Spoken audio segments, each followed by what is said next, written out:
মুখ্যমন্ত্রীর জনতার দরবারে কামদুনি নির্যাতিতার পরিবার। মুখ্যমন্ত্রীর দ্বারস্থ কামদুনি কাণ্ডের দুই প্রতিবাদী মৌসুমী কয়াল এবং টুম্পা কয়াল। সিআইডি তদন্ত এবং মামলায় গাফিলতির অভিযোগ তুলে মুখ্যমন্ত্রীর দ্বারস্থ হয়েছেন নির্যাতিতার পরিবার। 2013 সালের 7 জুন কামদুনিতে ধর্ষণ খুনের ঘটনা নাড়িয়ে দিয়েছিল গোটা রাজ্যকে।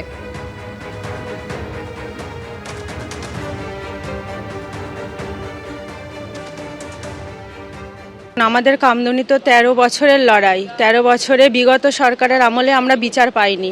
আপনারা দেখেছিলেন ফাস্ট ট্র্যাক কোর্টে যাদের ফাঁসির আসামি তাদেরকে হাইকোর্টে এসে ছেড়ে দেওয়া হয়েছিল, বেকসুর খালাস করে দেওয়া হয়েছিল।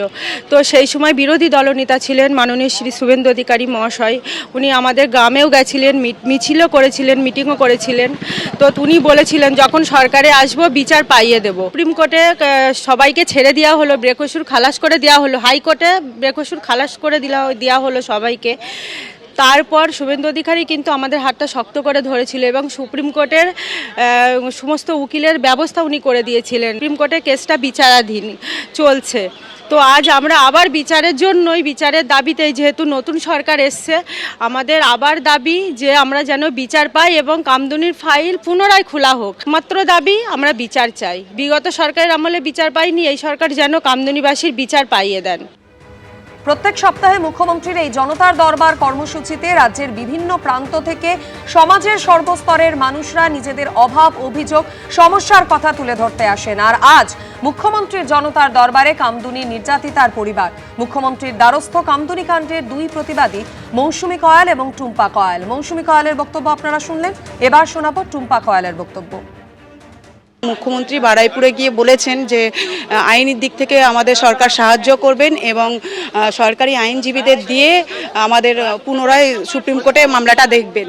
এবং আজকের এখানে আসার কারণ, আমরা একটা দাবি নিয়েই এসেছি, যারা বেকসুর খালাস হয়ে গেছে, যাদেরকে বেকসুর খালাস করার জন্য 14টা পিপি চেঞ্জ করিয়েছিলেন বিগত সরকার, সেই 4 জনকে পুনরায় আবার জেলের মধ্যে ঢোকানো হোক এবং এদেরকে দৃষ্টান্তমূলক থেকে দৃষ্টান্তমূলক একটা সাজা দেওয়া হোক। সেই কারণে আজকের আমাদের মাননীয় মুখ্যমন্ত্রীর সঙ্গে দেখা করতে এসেছি জনতার দরবারে। বিচার চেয়ে মুখ্যমন্ত্রীর জনতার দরবারে উপস্থিত কামদুনি নির্যাতিতার পরিবার কি জানিয়েছেন তারা, দেখুন। আমরা আজকে এসেছি মাননীয় মুখ্যমন্ত্রীর কাছে যে সিআইডি কীভাবে এই কামদুনির কেসে গাফিলতি করেছে, সেসব গাফিলতিগুলো আজকের মাননীয় মুখ্যমন্ত্রী শুভেন্দুদার হাতে তুলে দেবো। যেভাবে আমাদের কেসটাকে টেম্পারিং করা হয়েছে, মানে সিআইডি যেভাবে করেছে, আমরা যে সাক্ষীরা যেটা জানি সেটা আমাদেরকে কোর্টের মধ্যে বলতে দেয়নি। অনেক প্রমাণ আছে, সে প্রমাণ বলতে গেলে মানে একটা ইতিহাস হয়ে যাবে সিআইডি যা করেছে। দেখুন, আমাদের যেমন 54 জন সাক্ষী ছিল, সেখানে 22 জন নিয়েছে, ঠিক আছে। এবার 22 জনের জায়গায় আমাদের ফ্যামিলি 4 জন নিয়েছে। কোথা থেকে লোক সাজিয়ে এনে সাক্ষী দিয়ে যায়নি। আজকের যে 4 জন ছাড়া পড়েছে শুধুমাত্র প্রমাণের অভাবে। জয়মাল্য বাগচি বিচারক বলে দিয়েছে যে রাজ্য সরকারের গাফিলতিতে আমি এই রায় দিচ্ছি, গাফিলতি এইটাই। এবং 16টা পিপি আগের তৎকালীন মুখ্যমন্ত্রী 16টা পিপি চেঞ্জ করেছে শুধুমাত্র ভোট ব্যাংকিং পাওয়ার জন্য। এই মমতা বন্দ্যোপাধ্যায় শুধু ভোট ব্যাংকিং পাওয়ানোর জন্য। বিগত 15 বছর ধরে 2013 সালে 7 জুন যে ইনসিডেন্টটা আমাদের পরিবারের উপর দিয়ে গিয়েছে, সেটা আমরা বিচার পাইনি। সে লোয়ার কোর্ট থেকে হাইকোর্ট পর্যন্ত আমরা সঠিক বিচারটুকু পাইনি। 2016 সালে 28শে জানুয়ারি যখন লোয়ার কোর্ট, ব্যাংশাল কোর্ট রায় দিয়েছিল, 3 জনের ফাঁসি এবং 3 জনের আমৃত্যু কারাদণ্ড হয়েছিল। কিন্তু 2016 সালের 31শে জানুয়ারি অভিযুক্তরা হাইকোর্টে আপিল করেছিল। সেক্ষেত্রে 2023 সালে 6ই অক্টোবর মাননীয় বিচারপতি জয়মাল্য বাগচি এবং অজয় কুমার গুপ্তার ডিভিশন বেঞ্চ সেখানে একজন ফাঁসির আসামি এবং 3 জন আমৃত্যু কারাদণ্ড প্রাপ্ত আসামি, তাদেরকে বেকসুর খালাস দেওয়া হয়। এবং আমরা বর্তমান সরকারের কাছে এটাই চাই যে আমরা বিচারটুকু যেন পাই, সেটা যেন মাননীয় মুখ্যমন্ত্রী নিজের মনিটরিংয়ে বিষয়টা দেখেন। হাইকোর্টের নির্দেশে আজ অভিষেক বন্দ্যোপাধ্যায়ের ভয়েস স্যাম্পল দেওয়ার দিন। আজ কি কণ্ঠস্বরের নমুনা দিতে যাবেন অভিষেক বন্দ্যোপাধ্যায়? অসহযোগিতা করলে রক্ষা কবচ কারার হুঁশিয়ারি পর্যন্ত দিয়েছে আদালত। আজ তাহলে তিনি কি করবেন, এই বিষয় নিয়ে আরো বিস্তারিত জানাবেন প্রতিনিধি পার্থপ্রতিম ঘোষ আমাদের সঙ্গে টেলিফোন লাইনে রয়েছেন। পার্থপ্রতিম, দেখো, যে ডিজে মন্তব্য অভিষেক বন্দ্যোপাধ্যায় এবং সেই ডিজে মন্তব্যের পরবর্তীকালে তুমি জানো অভিষেক বন্দ্যোপাধ্যায় এই মামলা প্রথমে বাগুইহাটি থানায় একজন অভিযোগ করেন এবং তার পরবর্তীকালে বিধাননগর সাইবার থানা হয়ে সেই মামলা তদন্তভার গ্রহণ করে রাজ্য পুলিশের সিআইডি যখন এই তদন্তভার গ্রহণ করে, তারপরে তুমি দেখেছো যে অভিষেক বন্দ্যোপাধ্যায় তিনি হচ্ছেন হাইকোর্টের দ্বারস্থ হয়েছিলেন তদন্তভার গ্রহণ করার ঠিক আগেই। সিআইডির, এবং হাইকোর্ট দ্বারস্থ হওয়ার পর হাইকোর্ট কিন্তু তদন্তকারীদের সহযোগিতা করতে নির্দেশ দেন অভিষেক বন্দ্যোপাধ্যায়কে এবং রক্ষা কবচ দিয়েছিলেন। এবং এর পরবর্তীতে আমরা দেখলাম সিআইডিকে একেবারে সময় বেঁধে দেন, সিআইডি তরফ থেকে বলে দেয় যে অভিষেক বন্দ্যোপাধ্যায়কে তদন্তকারীদের কাছে যে একেবারে সহযোগিতা করার জন্য সিআইডিকে আদালত নির্দেশ দেয়। তার পরবর্তীকালে অভিষেক বন্দ্যোপাধ্যায় তিনি সিআইডির যারা মুখোমুখি হন। এরপর সিআইডির তরফ থেকে অভিষেক বন্দ্যোপাধ্যায়কে যে এই যে বক্তব্য, যে মন্তব্য, সেই মন্তব্যের পরিপ্রেক্ষিতে তার কণ্ঠস্বরের নমুনা সংগ্রহ করতে চান সিআইডির গোয়েন্দারা, এবং সেই মতো বিধাননগর আদালতের কাছে আবেদন, এবং সেই আবেদনের পর গত 30 তারিখ কিন্তু নির্দেশ ছিল যে আদালতে গিয়ে কণ্ঠস্বরের নমুনা দেওয়ার জন্য। সিআইডি ফরেন্সিক টিম তারা সবাই আদালতে পৌঁছে গেলেও অভিষেক বন্দ্যোপাধ্যায় তিনি আদালতে যাননি কণ্ঠস্বরের নমুনা দেওয়ার জন্য। এরপরে আবারও ডেট হয়, সেই ডেটটা হয় গত 8 তারিখে, এবং 8 তারিখেও নির্দেশ থাকলেও কিন্তু অভিষেক বন্দ্যোপাধ্যায় তিনি যাননি আদালতের কাছে কণ্ঠস্বর নমুনা দিয়ে দেওয়ার জন্য। পরবর্তীকালে কিন্তু যে বিষয়ে হাইকোর্টে যখনই মামলা ওঠে, হাইকোর্টে একবার নির্দেশ দেওয়া হয় যে অভিষেক বন্দ্যোপাধ্যায়কে আজকেই দুপুর 12টার সময় বিধাননগর আদালতে গিয়ে তার কণ্ঠস্বর নমুনা দিতে হবে।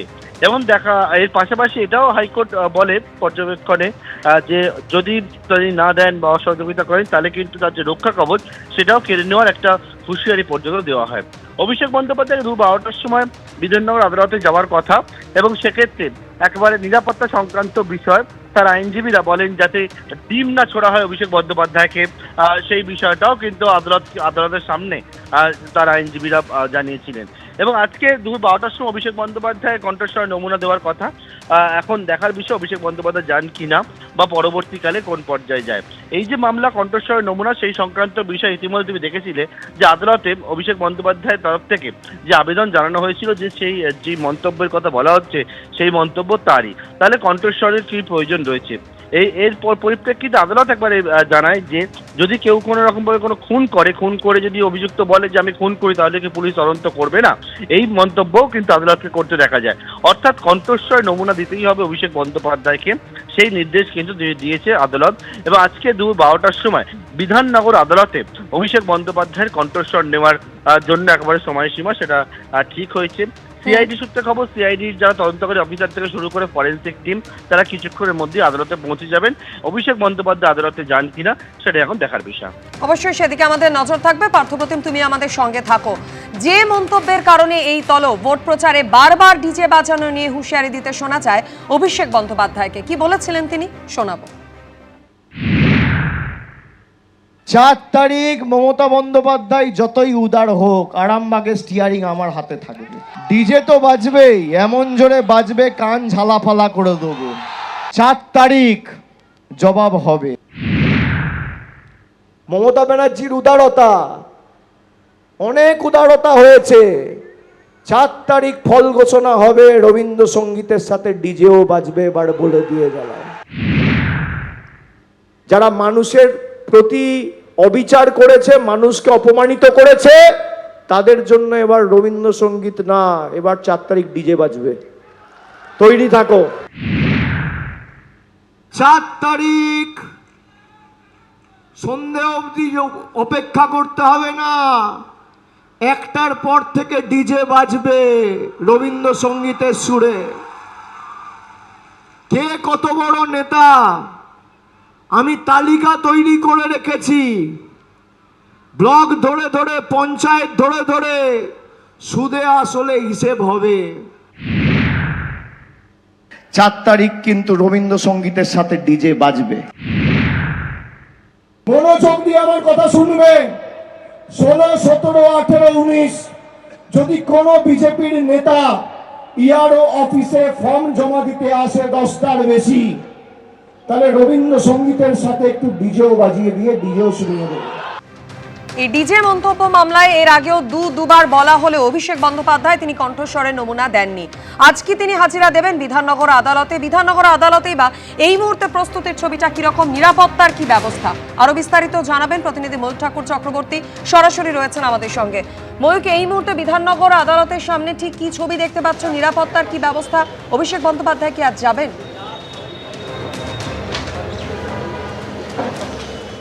দেখো, যে খবর আমাদের কাছে রয়েছে, আজকে অভিষেক বন্দ্যোপাধ্যায়ের আসার এক সম্ভাবনা রয়েছে, কারণ এর আগে একাধিকবার বিধাননগর আদালতের অ্যাডিশনাল চিফ জুডিশিয়াল ম্যাজিস্ট্রেটের যে এজলাস, যেখানে অভিষেক বন্দ্যোপাধ্যায়ের কণ্ঠস্বরের নমুনা সংগ্রহ করার কথা ছিল, সেখানে তার আসার কথা ছিল, কিন্তু তিনি আসেননি। তাকে নোটিশ দেওয়ার পরেও আসেননি। সিআইডির তরফ থেকে এটাও কোর্টকে জানানো হয়েছিল যে দিনভর সিআইডির একজন তদন্তকারী আধিকারিক তিনি এখানে উপস্থিত থাকছেন, একজন টেকনিক্যাল এক্সপার্ট থাকছেন যিনি কণ্ঠস্বরের নমুনা নেবেন, কিন্তু এদের সবার উপস্থিত থাকা সত্ত্বেও অভিষেক বন্দ্যোপাধ্যায় তিনি কিন্তু আসছেন না। এটা একটা হ্যারাসমেন্ট এবং তদন্তে বাধা, অসহযোগিতা, এমনটাই সিআইডি আধিকারিকরা জানাচ্ছিলেন। এবং শুধু তাই নয়, অভিষেক বন্দ্যোপাধ্যায়ের এই যে অসহযোগিতা নিয়ে বিধাননগর আদালতের আগে গত 8 তারিখ অভিষেক বন্দ্যোপাধ্যায়ের এখানে আসার কথা ছিল, সেদিনই সিআইডি আধিকারিকরা বলেছিলেন, আদালতের তরফ থেকে তাকে ফের সময় দেওয়া হয়েছিল। এবং যেটা খবর পাওয়া যাচ্ছে যে আজকে 15 তারিখ অভিষেক বন্দ্যোপাধ্যায় বেলা 12টা নাগাদ বিধাননগরের এসিজেএম আদালতে আসার সম্ভাবনা রয়েছে। বাগুইহাটি থানায় এই ডিজে মামলা প্রথম রুজু হয়, সেখান থেকে বিধাননগর কমিশনারেটে সাইবার পুলিশ তারা তদন্ত শুরু করে এবং তারপর সিআইডি এই ইনভেস্টিগেশন নেয়। এবং এই তদন্তে মহামান্য কলকাতা হাইকোর্টের হস্তক্ষেপ চেয়েছিলেন অভিষেক বন্দ্যোপাধ্যায়, রক্ষা কবচ চেয়েছিলেন তিনি, এবং এই কণ্ঠস্বরের নমুনা তিনি দিতে নিমরাজি ছিলেন, এবং ঠিক সেই কারণেই মহামান্য কলকাতা হাইকোর্টের দ্বারস্থ তিনি হয়েছিলেন। কিন্তু হাইকোর্ট পরিষ্কার জানিয়ে দিয়েছিল যে এই সংক্রান্ত তদন্তে কিন্তু মহামান্য কলকাতা হাইকোর্ট হস্তক্ষেপ করবে না এবং তাকে রক্ষা কবচ দেওয়া হচ্ছে না। আমি দিব্যেন্দু সিংহ, আমাদের ক্যামেরা পার্সন, আমি দেখানোর জন্য বলবো, এখানে পরিস্থিতি আইন শৃঙ্খলা যাতে ঠিক থাকে সেই আবেদন করেছিলেন অভিষেক বন্দ্যোপাধ্যায়, যাতে তিনি এখানে আসার পর অপ্রীতিকর পরিস্থিতি না হয়। দেখো, বিধাননগর কমিশনারেটের তরফ থেকে র্যাফের যারা জওয়ান তারা ইতিমধ্যেই কিন্তু কোর্ট চত্বরে এসে গেছেন। এখানকার স্থানীয় থানার যারা অফিসার এবং অন্যান্য অফিসিয়াল তারা রয়েছেন। এই কোর্ট চত্বরের ভেতরে কোনো অবৈধ জমায়েত যেখান থেকে অভিষেক বন্দ্যোপাধ্যায়ের ওপর কোনো অপ্রীতিকর পরিস্থিতি তৈরি হতে পারে, এখনও সেই সম্ভাবনা কিন্তু অন্তত পুলিশের তরফ থেকে নিশ্চিত করা হচ্ছে। আমি আবার দিব্যেন্দুকে বলবো, দেখো, একের পর এক র্যাফের জওয়ান বিধাননগর কমিশনারেটের তারা আসছেন এবং তারা এই যে প্রত্যেকটা গেট রয়েছে যেখান থেকে বহিরাগতরা এই কোর্ট চত্বরে আসতে পারেন, বিক্ষোভ দেখাতে পারেন, এরকম পরিস্থিতি হতে পারে, সেখানে কিন্তু এইভাবেই র্যাফের জওয়ানরা মোতায়েন থাকবেন এবং কোনো অবৈধ জমায়েত কিন্তু এখানে আজকে কোর্ট চত্বরে বরদাস্ত করা হবে না, এমনটাই পুলিশের তরফ থেকে বলা হচ্ছে। কণ্ঠস্বরের নমুনা দেওয়ার জন্য একাধিকবার আগে ডাকলেও আসেননি অভিষেক। আজকে 12টা নাগাদ তার আসার কথা রয়েছে। পুলিশ অ্যারেঞ্জমেন্টের ছবি সকাল থেকেই ধরা পড়ছে। বিধাননগর এই ময়ূখ ভবন, এখানে যে এসিজেএম কোর্ট, এখন যেটা দেখার যে কখন আসেন অভিষেক বন্দ্যোপাধ্যায় এবং সিআইডির তদন্তকারী আধিকারিকের সামনে, টেকনিক্যাল এক্সপার্টের সামনে কখন তার ভয়েস স্যাম্পল টেস্ট বা কণ্ঠস্বরের নমুনা সেটা নেওয়া হয়। অবশ্যই সেদিকে আমাদের নজর থাকবে। ময়ূক, আপাতত তোমায় ধন্যবাদ। এদিকে এই প্রসঙ্গে রাজ্যের মন্ত্রী দিলীপ ঘোষ বলছেন, কেন হাজিরা দেননি, হাজিরা দিতে উনি বাধ্য, আদালতের প্রতি অন্তত সম্মান দেখান। কি দেবেন না দেবেন, দিতে বাধ্য হবেন না, সেটা নিয়ে কোনো চর্চার বিষয় নেই। দেননি কেন একদিন হাজিরা, আর দিতে বাধ্য হবেন। যতক্ষণ না চালে বিশ্বাস নেই, যান, কমপক্ষে আদালতের প্রতি সম্মান সেটুকু তো রাখুন। তৃণমূলে একের পর এক শিবির বদলের মধ্যেই এবার মদন মিত্রকে নিয়ে তৈরি হলো জল্পনা। ঋতব্রত তৃণমূলের উত্তর কলকাতা জেলা সভাপতি সন্দীপন সাহার বাড়িতে মদন মিত্র গতকাল স্বর্ণকমল এবং সন্দীপন সাহাদের তারাতলার বাড়িতে পৌঁছে গিয়েছিলেন কামারহাটি তৃণমূল বিধায়ক। যদিও মদন মিত্র যেখানে পৌঁছলেও বাড়িতে ছিলেন না স্বর্ণকমল সাহা, সন্দীপন সাহারা, এমনটাই খবর। তবে ফোনে তাদের মধ্যে কথা হয়েছে বলে জানা গিয়েছে। স্বাভাবিকভাবেই খবর ছড়িয়ে পড়তেই শুরু হয়েছে নতুন জল্পনা।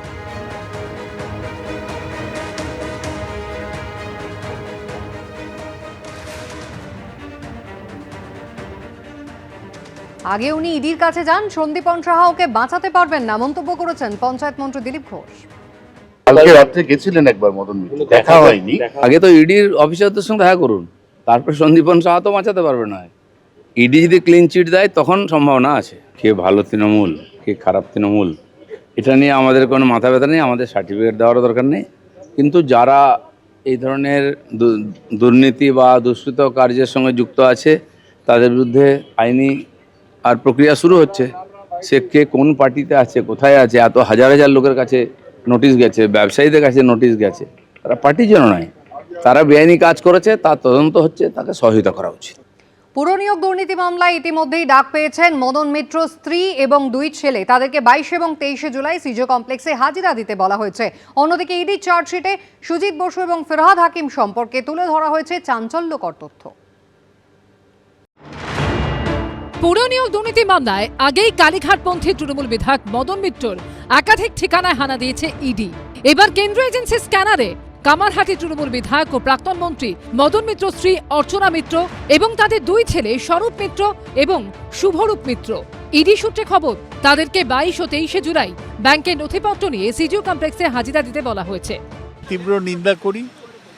ইডি হচ্ছে বিজেপির ডান হাত, ওরাই তো বিজেপির হয়ে সব কাজ করে। মদন মিত্র আমাদের ইলেক্টেড এমএলএ, তাকে এবং তার পরিবারকে হ্যারাস করা অন্যায়। কেন্দ্রীয় এজেন্সির দাবি, কখনো নগদ আবার কখনো সোনাদানা ঘুষ দিয়ে কামারহাটি ও টিটাগড় পুরসভায় চাকরি পেয়েছেন অন্তত 125 জন। ইডি সূত্রে দাবি, যার সঙ্গে যোগ রয়েছে কামারহাটির তৃণমূল বিধায়ক মদন মিত্রের। এই মামলাতেই 13 জুন তৃণমূল বিধায়কের বিভিন্ন ঠিকানায় ম্যারাথন তল্লাশি চালায় ইডি। ওই দিন মদন মিত্রকেও জিজ্ঞাসাবাদ করা হয়। এবার তলব করা হলো তার স্ত্রী ও 2 ছেলেকে।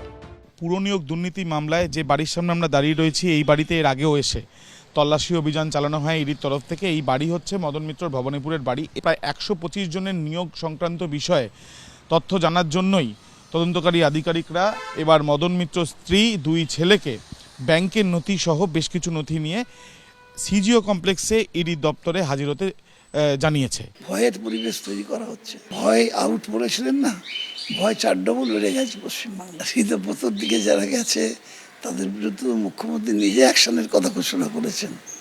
তা এখন তিনি সেটা করে দেখান, তা একটা বোঝা যাবে। পুরো দুর্নীতি হোক বা অন্য দুর্নীতি মামলা হোক, গোটা পরিবার মিলে দুর্নীতির একটা পীঠস্থান বানিয়ে ফেলেছে। পরিবার মিলেই প্রতিষ্ঠানটাকে লুটে পুটে খেয়েছে, মানুষের যে উন্নতির পয়সা তা লুটে পুটে খেয়েছে। চাকরি বিক্রির পর চাকরি বিক্রি করেছে গোটা পরিবার, আর তার লাভ নিয়েছে গোটা পরিবার। পুরনিয়োগ দুর্নীতি মামলায় ইতিমধ্যে গ্রেফতার হয়েছেন প্রাক্তন দমকল মন্ত্রী ও তৃণমূল নেতা সুজিত বসু। তার নামে সাপ্লিমেন্টারি চার্জশিটও জমা দিয়েছে ইডি। সূত্রের খবর, যেখানে কেন্দ্রীয় এজেন্সির তরফে দাবি করা হয়েছে দক্ষিণ দমদম পুরসভার ভাইস চেয়ারম্যান নিতাই দত্তর অফিস থেকে পাওয়া নথি অনুযায়ী তাকে জিজ্ঞাসাবাদ করা হলে তিনি জানিয়েছেন সমস্ত কাউন্সিলররা একসঙ্গে ঠিক করেছিলেন প্রত্যেক কাউন্সিলর 2 জনের নাম সুপারিশ করতে পারবেন। প্রত্যেক চেয়ারম্যান ইন কাউন্সিল 5 জনের নাম চাকরির জন্য সুপারিশ করতে পারবেন। ফিরহাদ হাকিম 6 জনের নাম সুপারিশ করতে পারবেন। ফিরহাদ হাকিমের সুপারিশ করা 6 জন চাকরি প্রার্থীর বিষয়টি দেখে নেওয়ার কথা বলে দক্ষিণ দমদম পুরসভার বোর্ড। সুপারিশের তালিকায় ববিতা এবং সুজিতা বলে লেখা থাকত, নাম সুপারিশের আলাদা ফাইল ছিল। এর পাশাপাশি চার্জশিটে ইডি দাবি করেছে আলোক কুমার মজুমদার, গৌরব সিংহ, সুদীপ সিংহ, অরুণ মন্দা নামে যারা দক্ষিণ দমদম পুরসভায় চাকরি পেয়েছেন তাদের সুপারিশ করেছিলেন সুজিত বসু। হেল্পারের সুপারিশ তালিকায় ববিদা সুজিতা বলে নাম লেখা ছিল। মজদুরের চাকরির তালিকায় ববিদা সুজিতা লেখা ছিল সুপারিশকারী হিসেবে। আবির দত্ত, দীপক ঘোষ ও আশাবুল হোসেনের রিপোর্ট, এবিপি আনন্দ। এবিপি আনন্দ, এগিয়ে থাকে, এগিয়ে রাখে।